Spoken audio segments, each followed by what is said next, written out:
What's going on, everyone? John Matrix here. Hope you're all having yourselves a wonderful day wherever you're at and whenever you're watching this. We've got a somewhat highly requested video here to check out. This is one that's been requested by several people for me to take a look at as part of the ABCs of Death series, if you want to call it a series.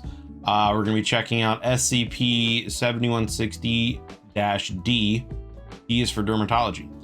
This is going to be by the Exploring series. So, as always, links will be down below in the description to the original video without my commentary and reaction, and to the Exploring series channel. Please do me a favor.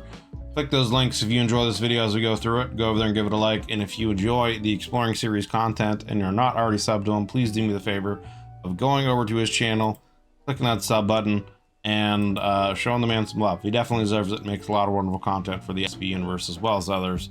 And he definitely puts a lot of effort into his videos. So please do me the favor of showing him some support. If you'd like to join us when we do these reactions live, there is a join button underneath the video, as well as a link in the description to the YouTube membership benefits and tiers that I offer. If you've been around the channel for a while and decide you want to take your support to the next level, check those out and see if any of that would have any kind of interest for you. But regardless of all that, let's jump in the video here. Again, this is SCP-7160. D is for Dermatology by the Exploring series. SCP-7160. D is for Dermatology. Depending on who you ask, life is not a fair experience. Random cruelties are tossed about onto the unsuspecting and undeserving on a daily basis, and it can be cut short on a moment's notice for no particular reason whatsoever. This concept is only amplified in the SCP universe, where not only can you potentially experience the worst that mundane life can throw at you, you can also get hit with an anomalous horror beyond human reckoning. Yeah. And that happens quite often in the SCP universe. You know, I've thought about this before, of like, you know, there's been, you see memes or something like that, or, you know, various tweets on Twitter or whatever of people like, you know, if you had to exist in some kind of universe, which one would you choose? You know, I don't think the SCP would be on the top of my list of ones I would choose, because there's all kinds of crazy random stuff that would be very terrible. Although when you think about it, though, the SCP does a great job of keeping these things under wraps to the point where people don't know about it, but at the same time, you know, it could just be that people don't know about it because they are able to wipe people's memories, and or if end of the world scenarios happen, they're able to reboot things. So it's like, I don't know, but I feel like the SCP universe would not be one that I would choose to want to exist in. 7160 is about one such random tragedy. A man afflicted with something that can only be described as horrific, with no one and nothing around to assist him. I'll take the time to mention a warning here before we begin, that this one deals with some pretty hefty stuff that some people may not be comfortable with, including body horror, self-harm, and mutilation. Interesting, okay. SCP-7160 is listed with the pending object class, so even the Foundation isn't really quite sure what to make of it yet. 7160 is the corpse of a 24-year-old adult male, identified as John McAckler, who on July 9th, 2022, was submitted to the Genevieve Health Institute after sustaining life-threatening and self-inflicted injuries across his body. These injuries included deep lacerations across both arms, open wounds along his torso and waist, a dislocated ankle and a complete avulsion of the other foot, bleeding gums and extreme jaw damage from excessive teeth grinding, first-degree burns, severe poisoning from cross-contamination of chemical and cleaning products, an empty eye socket, and avulsion of all of his remaining nails. This man sounds like he went through great lengths to try to kill himself. That's what it sounds like. I mean, poison, eye missing, various chemicals in his system, lashes or slashes throughout his torso, messed up ankle, the other foot I think said it was missing. Like, what was going on in this man's life to make him essentially want to end it in this manner, if indeed that's what happened? That's what it sounds like right now, is that this man offed himself, but he did it in a way to make sure it happened. Emergency operations were enacted to save his life, but he was declared deceased after 16 hours, with the cause of death undeterminable so far. You know, it reminds me of a story that I've heard. I don't know. I'm sure some of you have heard of the Darwin Awards.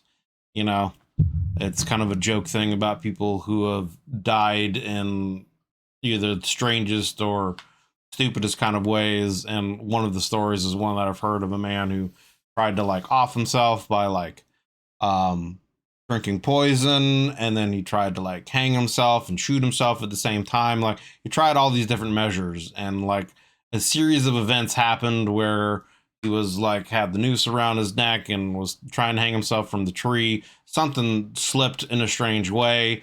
He like missed shooting himself in the head. The branch snapped. He tumbled down into like a ridiculously cold lake, and because of how cold it was and the tumble of him like spinning around like that made him throw up the various poisons that he had. He ended up you know, being taken to a hospital in the ambulance, and was happy that he survived, only to, I think, die of hyperthermia or something like that on the way. You know, some kind of story like that. It just made me think about that with everything that it sounds like this man tried to do. Anomalous influences, however, have been presumed since the recovery of John's personal phone. The first addendum of the article contains a long list of all of the various materials on John's phone that point to an anomalous issue, starting with his notes. His notes are addressed to an individual named Shelley, starting with him stating that he still doesn't feel better. He tried the breathing exercises she recommended, and the toe-clenching trick whenever he felt the urge to scratch, but they did absolutely nothing. He just had to rush himself to the ER for a second time this week, and they took one look at him before rushing him inside for treatment. The doctors were picking scabs and dead skin off for hours before lathering him with enough lidocaine to paralyze a horse. They told him that if he scratched any more, he'd be shredding into the actual bone. He knows that Shelley is just trying to do her job, and she's not his doctor, but can't she please do something about this? So, like, it sounds like he's got some kind of phobia where he's got to, like, itch himself or something. Huh. I wonder if it's a phobia or if it isn't, like, an actual allergy or something like that, you know? In the next note, John writes that he woke up this morning to a 3-inch millipede crawling inside of his mouth. Yikes. And could feel its shell swishing around in his spit, and the dry taste of wriggling little legs crawling along his tongue. Nope. He actually felt like he was going to retch when it started rubbing against his gums. He had to rush to the bathroom and puke everything out, and grabbed some pesticide in case he needed to hose something down the sink. Of course, nothing came out, just retch and mucus like always. Good lord. He's sure he has the vomit caked outside of his mouth still, but frankly, he doesn't care enough to clean it. It's not worth standing in front of a mirror trying to scrape it all off, as the last thing he wants to find is a tapeworm inside of his eye somewhere while he's wiping his face. Jesus. In another note, he tells Shelley that he really can't take this anymore, as he's constantly suffering. His coworkers keep telling him to stop biting his nails at work, as it's not hygienic, but they don't understand that he's doing it for a reason. At least the nurses stopped giving him weird glances after he started coming in for burns instead of claw marks. He had to add another few days off from last week's schedule. Everything was fine until he saw the fire ants crawling underneath his skin, and it got so bad that one of the security guards had to restrain him with handcuffs again. I mean, it sounds like he's having some kind of hallucinations of, things that are attacking him or attached to him. Like, I mean, could you imagine waking up and, like, being convinced that there is, like, a centipede or a millipede in your mouth and you can feel it moving around in that, like, no, thank you. Or the idea of, like, feeling thousands of ants crawling around on you and potentially even stinging you. Like, still, he managed to get the rest of them off of him, with a bit of biting and some uncomfortable wriggling, but he thinks their guts are still stuck in between his teeth somewhere. This is yet again another reminder to give this note to Shelley when he sees her again, as he knows that she'll take care of him, like the angel she is. Shelley even real? In the next note, he opines that all of the other therapists that he's met don't know anything, as they literally told him that writing about all of this would actually help. About how addressing your problems can help you fight them or whatever. I mean, if you're like literally having these kinds of physical sensations where you're like potentially physically seeing them and physically feeling them, I don't know how writing anything is going to help you alleviate of that. I mean, I guess just the sense of like, what's the word I'm looking for? I guess just the sense of having someone like listening to you that can benefit, obviously, but it doesn't alleviate the situation when it's actually happening, you know, like when you're in the actual like attack of whatever this phobia is that's happening to you, like having talked to someone about it or having written it down or going to writing something down or trying to talk to someone in that moment. I don't know how much that would really help, you know? He was ready to believe that garbage, as they just wanted to help, and he wanted nothing more than to stop the itching and to finally wake up without... Now, granted, I guess I should obviously preface that by saying I am in no way a therapist and I'm no way qualified to talk about anything, you know, in that kind of manner. So I basically have no idea what I'm talking about when it comes to stuff like that. So don't listen to me for any kind of professional advice. Disclaimer. You fight them or whatever.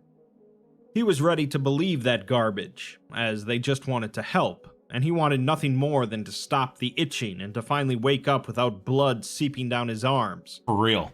But they lied to him, as of course it's not that simple. He still wakes up to the same feelings and urges that he's always had, and he swears it's inescapable now. He can't even so much as think without feeling a random urge to swat away spiders crawling up his legs, or a fly going inside his nose.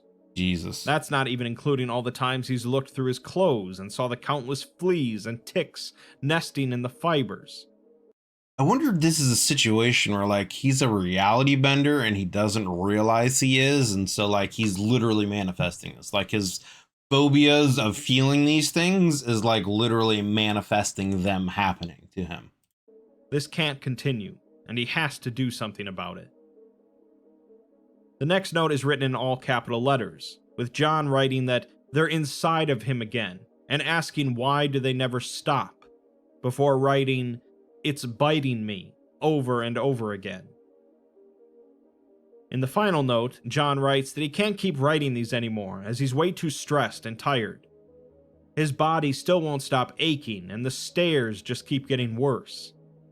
He has to talk to Shelley again, as she knows him so much better than everyone else now. I feel like Shelley isn't real. In John's scheduled appointments, could be wrong, though. An automated email was sent from Heartland Counseling and Resilience Center to his email at coolguy69420@gmail.com. That is confirming quite an appointment the with email. one of their specialized counselors. Coolguy69420. Fuck yeah, dude.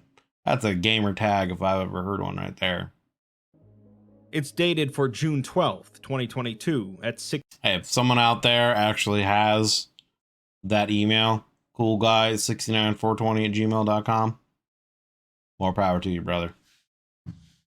Specialized counselors. It's dated for June 12th, 2022 at 6 p.m. with Shelley Lee, and John listed his reason for visit as being, "There are tiny little insects crawling down my esophagus and burying tunnels inside my organs. Good lord. The claw marks are getting worse, and I swear nobody else seems to understand. They don't stop existing just because you say they're fake." Based on the previous appointment history, John went to Heartland Counseling at least 11 other times, with messages including that he feels them again, they're in his ears, nobody understands. I feel like it's got to be a reality bender situation. Again. We're then given his sent voicemails, all of which are to the Heartland Counseling and Resilience Center. In the first one, he calls about changing the counselor for his upcoming meeting from someone named Rahim to Shelley. Apparently, he fat-fingered when making the selection on screen. Rip. He later calls again about making sure that they change the counselor for his meeting, as he doesn't know Rahim and doesn't think it would be a good idea if he saw him. The next voicemail has him thanking them for making that change he requested, but he's interrupted by going to the bathroom to make sure he wasn't scratching too much. That's the reason he's been trying to get a meeting in again, and he just wanted to call to see if Shelley was around, as she was going to help him. He's very obsessed with the Shelley person, and I mean, if he feels like if this person's real, I have a feeling this person isn't real. But if this person is real and they are the only one that seems to understand him and is able to help him, obviously that would be a reason why. You know, if they're the only source of like any kind of relief, then you could understand why someone in this situation would be obsessed with them. But I have a feeling that the Shelley person isn't real. And I have a feeling that this person is some kind of reality bender or something, and they're manifesting these symptoms based off of whatever phobias they have. I don't know what else it could be other than these things actually are happening to him somehow. If he's not a reality bender, I don't know what else this could be. Unless he's just like the victim of some kind of SCP anomaly, some kind of other experiment. You know, is he trapped in some kind of simulation where people are like trying to gauge a person's reaction to these things? I don't know, but I have a feeling it's a reality bender situation. That's where I'm going with this so far. Later, he calls them again, this time swearing and saying that he's called them like 5 or 6 times now, and none of them ever reach out. This is why I don't think the Shelley person exists. They can't just keep calling him at like 2 p.m., as he's busy dealing with problems he can't even fix on his own. It wouldn't even be that bad if they just picked up their phones, but no, he has to keep suffering until someone calls him back. He just needs to talk to Shelley. He's sick of asking. The place that he's calling might not even really exist because he's not getting called back, and he just keeps calling and, I guess, leaving messages, so... He just needs someone who understands. He's not trying to be creepy, he just needs help from someone. In the last voicemail, he says that he'll be in at 4 tomorrow, and he expects to see a supervisor when he arrives. We're then given some recorded audio memos, featuring conversations between John and Shelley. Okay. John asks if it's okay if he records this, for his sake, and Shelley tells him whatever helps him is fine. Well, that would seem to indicate that Shelley is obviously real then. There goes Shelley that theory. says that she heard he had some trouble reaching them, and she's really sorry about that, but John says it's okay now, as long as he can actually speak with someone. Shelley says that she was looking at her record again and saw that he scheduled this because he's feeling his symptoms again, and asks if he's been taking the medication prescribed to him. He says that he has, but it's not working.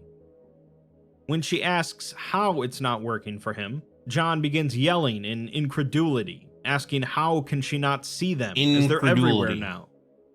He says that he's showing her and scratching them off right now, but she tells him to calm down, as she doesn't see anything. Interesting. So then, yeah, it's something that seems to be in his mind. She can't,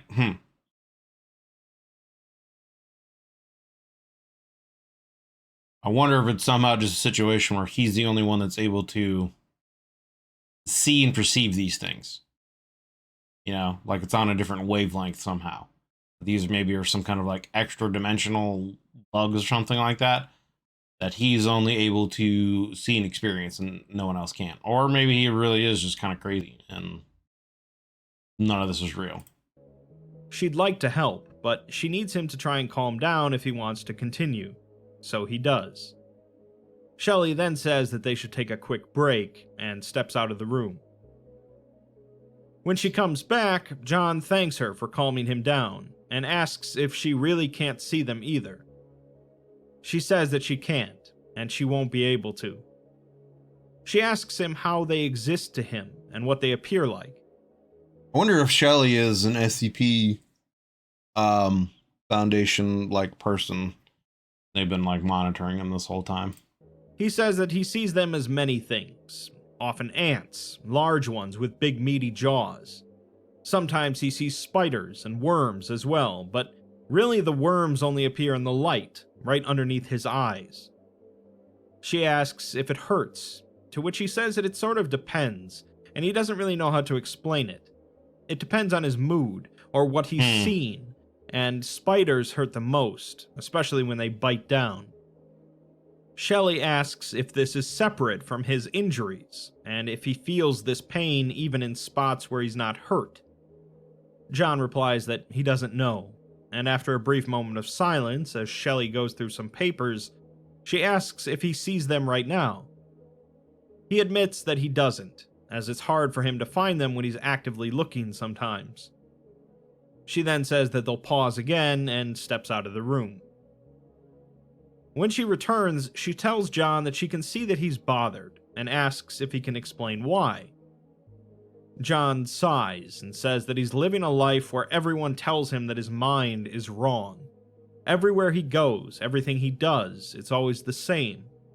He knows his reality is real, and he knows that what he sees aren't just illusions, as he's never not been able to trust his eyes. Then one day you wake up and people tell you to ignore all of that and to pretend like nothing is happening with him. It's frustrating and exhausting, and he's tired of having to attend these appointments, of making notes in his phone to keep his thoughts away from the slugs and centipedes crawling up his nose. He's then interrupted mid-sentence, as he points out that there's something between his index fingers, about the size of his palm, brown and clinging to the side of his finger. It has 2 massive pincers in the front, and 4 legs around its abdomen. It's far too large to be a beetle, and he thinks that it might be a water bug. John begs Shelley to help him. It's interesting that all the things that he's seeing are some kind of bug, right? Spiders, ants. Well, I guess worms aren't technically bugs, right? Are they? They're worms. They're not bugs. I don't think their worms are classified as bugs, but yeah. I wonder if that has some kind of significance to this in some way that I just haven't picked up yet. And she assures him that it'll be all right, as she gets up and opens a drawer in her desk. She comes back with a small mirror and asks him to point out exactly where the bug is. When she holds up the mirror to it and asks him if it's reflecting in the mirror, he stops talking. She says that this is what she's seen right now, and there's no bug there. When she asks if he sees one in the mirror, he hesitates and pauses and says that he doesn't see it anymore. Interesting. He sighs in relief and asks how she just did that. We move on then to John's text messages, starting with messages shortly after that last appointment. John is texting Shelley for the first time, and That seems to have kind of thrown a loop in any kind of my theory so far. I mean, unless, again, if he is still some kind of reality bender.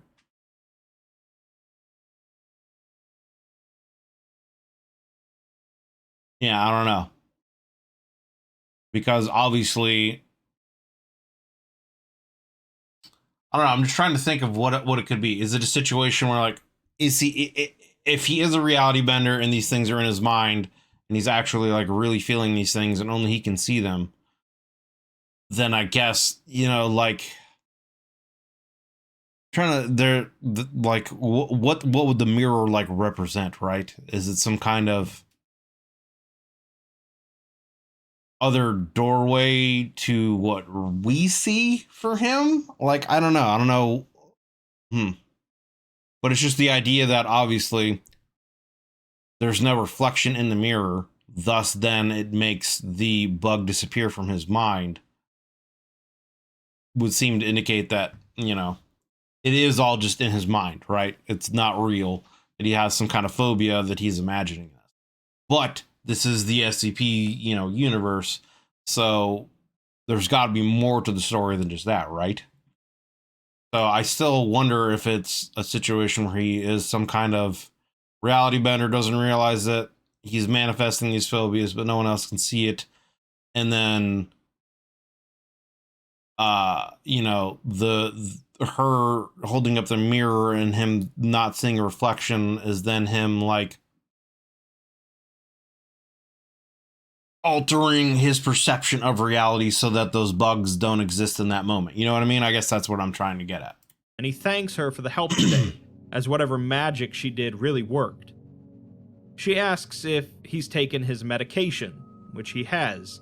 And now, the thing is, though, he'd mentioned something about going into a mirror earlier, you know, after, you know, puking and retching because he felt the centipede or millipede or whatever in his mouth. So, like, and then nothing came up when he threw up. So it could be a situation where, like, looking at his reflection in the mirror snaps him back to real life reality and breaks him out of whatever this reality is that he's creating for himself. And tells him to let her know if he needs anything else. He says that he does, and asks how did she know that the bug would disappear. She admits that she didn't know that it would, and had no idea what would happen, but she's glad it helped. John asks if there's a more permanent solution for the bugs, as it would make it easier to sleep. I mean, yeah. And she tells him that the medication will help as long as he's taking it. He says that he really did take it, but he's not so sure. Later, John texts her again, saying that he knows she's working, but there's something on his mind. Back in the session, she asked him a question and he never got to finish his answer. She assumes he's talking about how exhausted he is, and says that he can speak his mind, but after this they'll need to schedule another appointment if he needs to discuss this further. John meanders a bit before coming to his point, saying that it sucks being the only one who feels this way. Shelley responds that she can understand that feeling, and says that there's a lot of people like him, and a lot of other people who feel that way too. John says that he guesses so, but having someone who can bridge that gap and help him is all he wants, followed by a few ellipses and a question mark. Shelley replies that they should try and keep the rest of their conversations in the office. Despite it sounds like he's kind of getting infatuated with her a little bit too, but I mean it's somewhat understandable because she's the only thing that's giving him any kind of like relief, right? So it could be kind of understandable in a way that he's feeling obsessive, I guess, a little bit from her. This, John later texts her again and says that he felt bad about the last messages and wanted to apologize. She thanks him for the apology and says that it's fine. He then asks if they're still good for this Saturday, as he has a lot on his mind again. She'll need to check with her schedule, and he thanks her again for all of her help. He asks if she has a place for reviews, and she says that he can review her company, and if he wants to leave something about her, that's fine, and she can't stop him from doing that. He says that he just wanted to show his gratitude and appreciation, giving her a 5-star rating for being 5 stars. He then says that that was stupid, followed by the dreaded, "Please respond." Shelley responds that she's going to have to kindly ask him to stop texting her, to which he says, okay. Yeah. Starting to get a little on the weird, creepy, awkward side of things here, guy. But again, like, it's a situation where she's been the only person that's able to help him, so part of you can kind of like understand that he's just looking for relief, and just probably being around her helps. But that's starting to get to that point where it's like, yeah, you know, this is starting to get borderline obsessive in ways that are inappropriate. Later, John texts her again, asking her to please respond, as the bugs are back. She asks if he's taken his meds today, and he says that they don't work. There's so many, and he needs her help. She replies that their appointment is not until tomorrow, and asks if he can't wait until then. He says no, that she doesn't get it, and that he just blinked and saw a bunch of termites disappear from his glass. He's scratching himself to the bone now, and needs her help, saying that he's going to die. She tells him that if he needs emergency help to contact the police, and she'll even do it for him if he wants. He says that they won't believe him, and he needs her to bring her mirror and come to his house right now, promising her that it will be worth it. Yikes. At this point, she tells him again to stop texting her. John says that he's begging her to bring her mirror, and he can feel them digging into his cheeks and tearing apart his toes. Shelley replies that she's contacting the police, and they can help him. John continues to text, asking her why she keeps refusing to help him, saying that he's in pain right now. Shelley sends 2 last messages, stating that she's blocking this number and to not come near her. John then swears at her, saying that he knew she was a lying scumbag and she'll regret this. Yikes. This is taking all kinds of weird turns. I don't know really what to make of it. Like, again, is this all in his mind and it's not real? Is he experiencing some kind of weird SCP anomaly, like at his place or something like that? Is he a reality bender? Or is he just some kind of, crazy psychotic person or something like that? I don't know. I don't really know where this is going yet. The final piece of media from John's phone is a video recording, showing John pacing frantically from one side of a room to another, standing in front of a sofa and TV showing the news with no audio. John whispers frantically as he continues pacing, then stops mid-step, followed by another mutter and the word Shelley before grabbing his pictures of kittens to help offset the scene. Okay, well, it sounds like things are about to get terrible. Let me just back this up a few notches. John whispers frantically as he continues pacing, then stops mid-step, followed by another mutter and the word Shelley before grabbing his temples. He mutely yells in apparent pain as he begins to profusely scratch his arms, and ragged marks appear along the surface of his flesh. He remains frozen in place as the bare and scarred skin becomes red from the friction, and blood begins dripping down from his elbows onto the floor. Jesus. He wipes sweat off his brow before stripping, showing several jagged cuts and bruises on his upper torso, as well as severely bleeding human bite marks along his thighs. He then moves out of the camera's view before returning with a chef's knife, a metal fork and spoon, cleaning disinfectant, a large pot of boiling water, and a pair of slip-joint pliers. He throws them across the floor haphazardly before looking back at the camera with a wide grin. He mouths another comment before grabbing the chef's knife and sliding it across his left wrist, cutting a deep laceration into the skin and tendons. Blood begins to drop and pool underneath it, as John chuckles and makes a similar cut on the opposite arm. The blood pools further as he grabs the fork and spoon, plunging the spoon into his left eye, twisting and yanking until the eye flings out. Jesus. He then takes the fork, poking it underneath his index fingernail and quickly pulling backwards, snapping off the nail. Despite the apparent pain, John grabs the pliers and holds them firmly towards his toe, clamping down and twisting on the big toe. He reels backward once more, pausing briefly, appearing to mouth the word, drown.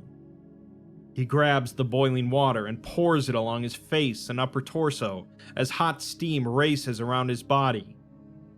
His arms writhe in pain, but he doesn't attempt to brush the water off. Nothing occurs for approximately 30 seconds as the steam dissipates, as John remains motionless in front of his dining room table. Suddenly, he begins smiling again, and his teeth are stained red from blood. He utters another phrase, but only Shelley can be discerned. He frowns as the camera falls down, and the recording stops. A few weeks after John's death, the Foundation was able to perform a complete autopsy on his corpse. While the autopsy report did confirm several key facts about his death, several other discoveries were also uncovered. When they extracted different tissue samples for identification, they discovered the presence of several small and distinct markings along the inside of the skin and various internal scrapes along the cranium. Deeper scans of the body's skeletal remains found large, vacant tunnel systems terminating at nearly all points throughout the hands, feet, and open orifices. It appears that the added marrow and calcified shell of John's hollowed bones created the perfect ecosystem for whatever was living within. Additionally, after penetrating the hypodermis, they saw that the regular fluid filling the interstitium was completely drained.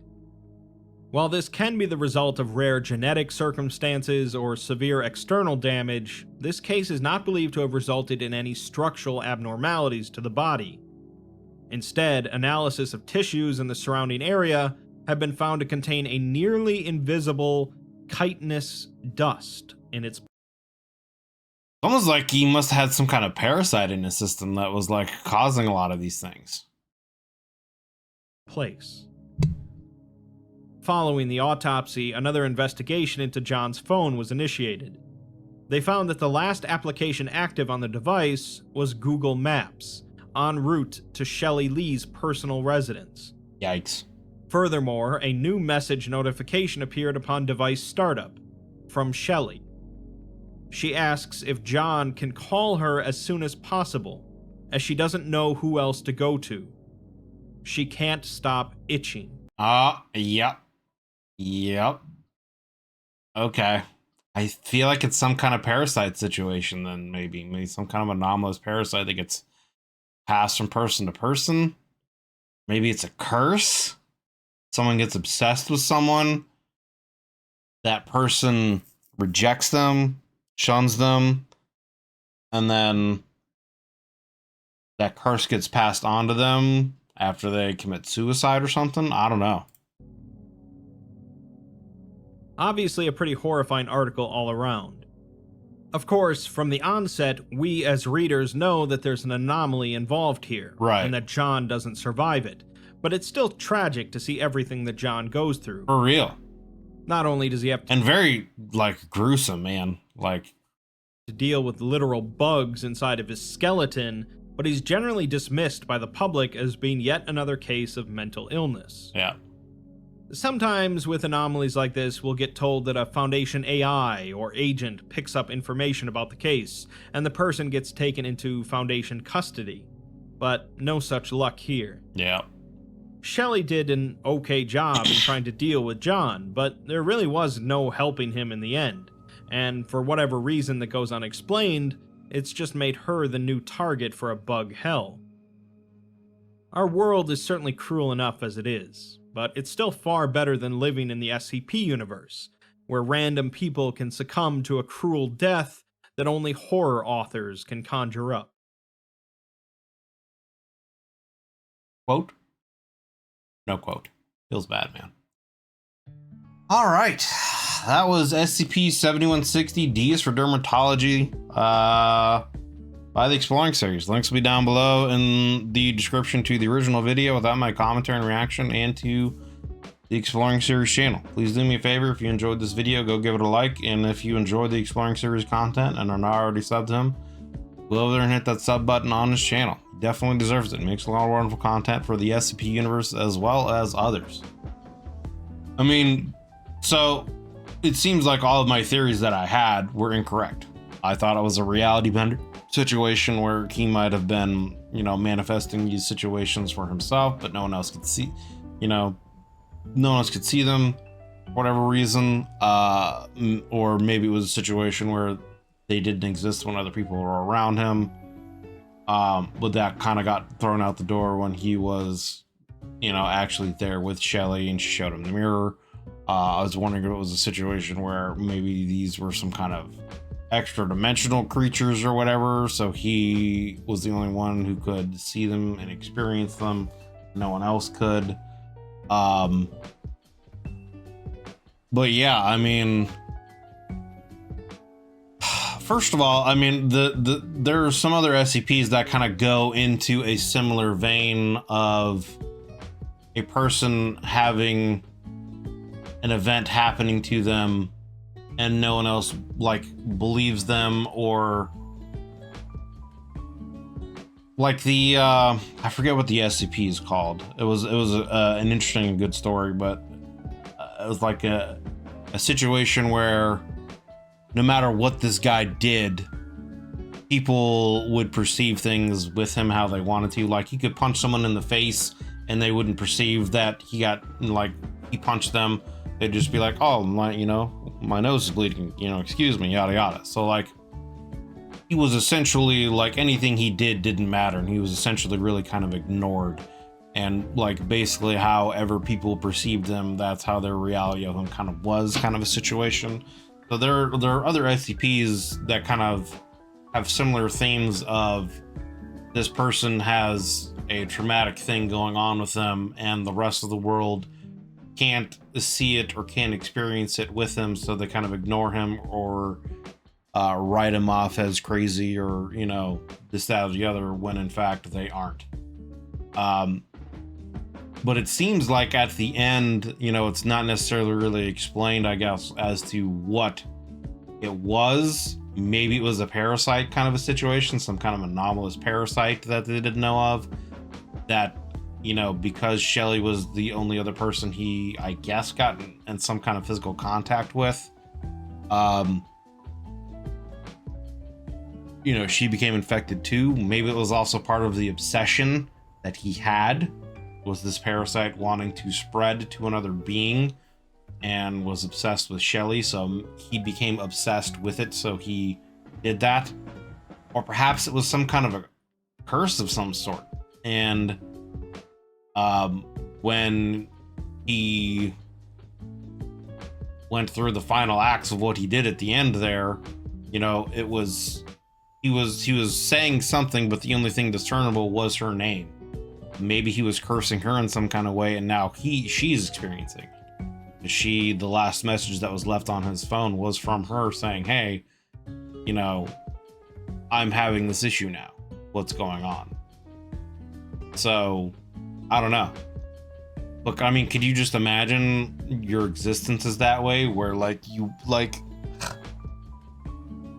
waking up and feeling like there's bugs crawling in your mouth, down your throat, burrowing through your body, crawling around your skin, biting and tearing through you in certain ways, and there's really nothing you can do. You can't sleep.